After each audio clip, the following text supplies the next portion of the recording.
नमस्कार दोस्तों, UP PCS 2024 prelims का रिज़ल्ट तो जारी हो गया है और रिज़ल्ट जारी होने के साथ ही जिनका नाम रिज़ल्ट में आया, जिनको मुख्य परीक्षा के लिए यहाँ पर जिन्होंने क्वालिफ़ाई किया हुआ है, वो अभ्यर्थी तो मुख्य परीक्षा में जुट गए हैं। लेकिन वहीं पर हज़ारों की संख्या में ऐसे भी अभ्यर्थी हैं जिनका ये कहना है कि फ़ाइनल आंसर की जारी होना चाहिए था, क्योंकि कई ऐसे प्रश्न थे जिस पर आपत्तियां की गई थी और उसके आधार पर उन्होंने जब अपना आंसर की चेक किया तो उनको ऐसा लग रहा था कि हमारा हो सकता था मुख्य परीक्षा के लिए। तो ये तो किसी को नहीं पता है अभी फ़िलहाल के लिए कि आपकी कट ऑफ कितनी गई हुई है। जो आपकी कट ऑफ है वो तो लास्ट में जारी होती है। ये आप सभी को पता होगा कि जो कट ऑफ है वो फाइनल जब आपका परिणाम होता है उसके बाद ये कट ऑफ जारी होती है। तो पहले से किसी को नहीं पता है कितनी कट ऑफ गई हुई है, लेकिन कहीं ना कहीं अभ्यर्थियों को एक आशाएं रहती हैं कि हाँ हमारा हो जाना है। नहीं होता है तो फिर वही चीज़ें हैं कि पारदर्शिता बनाए रखने के लिए आयोग पहले भी कट ऑफ जारी कर सकता है और साथ ही साथ फाइनल आंसर की भी जारी होनी चाहिए थी, जिससे कि भर्ती पर किसी भी प्रकार का दाग न लगे, यानी कि उसमें पारदर्शिता बनी रहे। देखेंगे डेली न्यूज़पेपर के माध्यम से लगातार रिजल्ट संग जारी हो अंतिम उत्तर कुंजी। प्रतियोगी छात्र संघर्ष समिति की ओर से मुख्यमंत्री को पत्र लिखकर लोक सेवा आयोग में व्याप्त अव्यवस्था में हस्तक्षेप करने की मांग की गई है।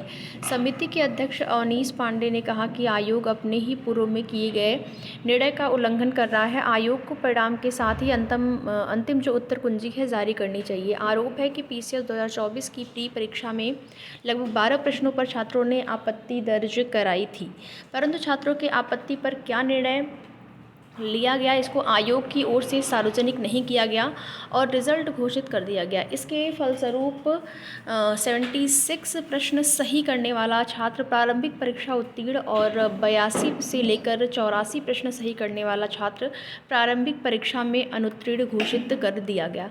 जैसे क्या है कि जिनका रिज़ल्ट आ गया है, अभ्यर्थी आपस में अपने नंबर शेयर करते हैं कि हमारा आंसर की के आधार पर कितने नंबर हमारे बन रहे थे, तो कितनी उसके आधार पर एक कट ऑफ जो है वो अनुमानित लगाई जा सकती है कि इतनी कट ऑफ गई थी। लेकिन आप देखेंगे यही चीज़ें हैं कि अगर आंसर की जारी हो गई होती अंतिम आंसर की, तो उससे आंसर की जारी करने से भर्ती में पारदर्शिता आपकी बनी रहती। आगे आप देखेंगे न्यूज़पेपर में डेली जो है पीसीएस भर्ती से संबंधित रिजल्ट संग जारी हो अंतिम उत्तर कुंजी। 12 साल में 7 पीसीएस परीक्षाओं पर विवाद घिरा आयोग। उत्तर प्रदेश लोक सेवा आयोग के अभ्यर्थियों का दावा, 76 प्रश्न सही करने वाले पास और 82 से 84 सही करने वाले अनुत्तीर्ण हो गए। और इसी के साथ साथ आरओ एआरओ परीक्षा का मुद्दा भी उठाया गया। पत्र के माध्यम से यह भी अवगत कराया गया कि नवंबर 2024 में अभ्यर्थियों ने पीसीएस परीक्षा और आरओ एआरओ परीक्षा को लेकर व्यापक आंदोलन किया था। इसके बाद सीएम के हस्तक्षेप से छात्रों के हित में निर्णय हो पाया। तो ये अभ्यर्थियों का कहना है कि अगर सीएम का यहाँ पर हस्तक्षेप होता है तो फिर उनको न्याय मिल सकता है, यानी कि जो फाइनल आंसर की उन्होंने बात की है वो भी उस पर भी विचार हो सकता है। अभ्यर्थियों ने पीसीएस प्री 2024 के परिणाम को लेकर हस्तक्षेप की लगाई गुहार। पीसीएस 2013 से 2024 12 पीसीएस परीक्षाओं को लेकर जिसमें कि आप देखेंगे विवाद आपका हुआ है। पीसीएस प्रारंभिक परीक्षा 2024 का परिणाम भी विवादों में है। अभ्यर्थियों ने उत्तर प्रदेश लोक सेवा आयोग की कार्यप्रणाली पर सवाल उठा सीएम योगी को पत्र लिखकर हस्तक्षेप की गुहार लगाई है। प्रतियोगी छात्र संघर्ष समिति का कहना है कि पीसीएस 2013 में तत्कालीन अध्यक्ष को कोर्ट ने तलब किया था। पीसीएस 2014 में आयोग मुकदमा हार गया। पीसीएस 2015 में आयोग को संशोधित उत्तर कुंजी जारी करने का आदेश दिया गया। पीसीएस 2016 में आयोग मुकदमा हारा, लेकिन मुख्य परीक्षा होने तक ऑर्डर सुरक्षित रखा गया। पीसीएस 2017 में भी आयोग मुकदमा हारा और पीसीएस 2022 को लेकर मामला लंबित है।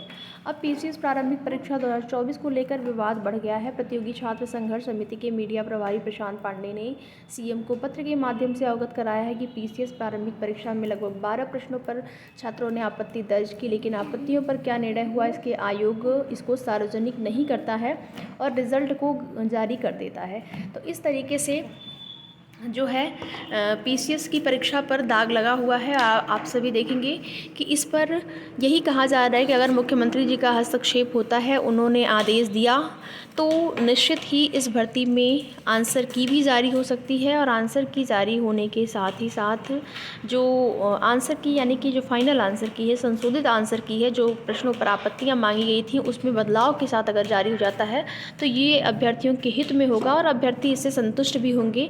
वो तो अलग बात है, जिनका होना है हुआ, नहीं होना था नहीं हुआ, लेकिन कम से कम पारदर्शिता बनाए रखने के लिए ये ज़रूरी था कि फाइनल आंसर की जारी किया जाए।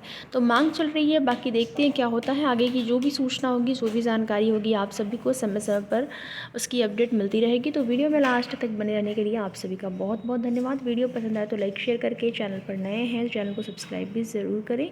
बाकी जिनका चयन हुआ है मेंस परीक्षा के लिए, वो लोग मुख्य परीक्षा की तैयारी करते रहें। तो वीडियो में लास्ट तक बने रहने के लिए आप सभी का बहुत बहुत धन्यवाद।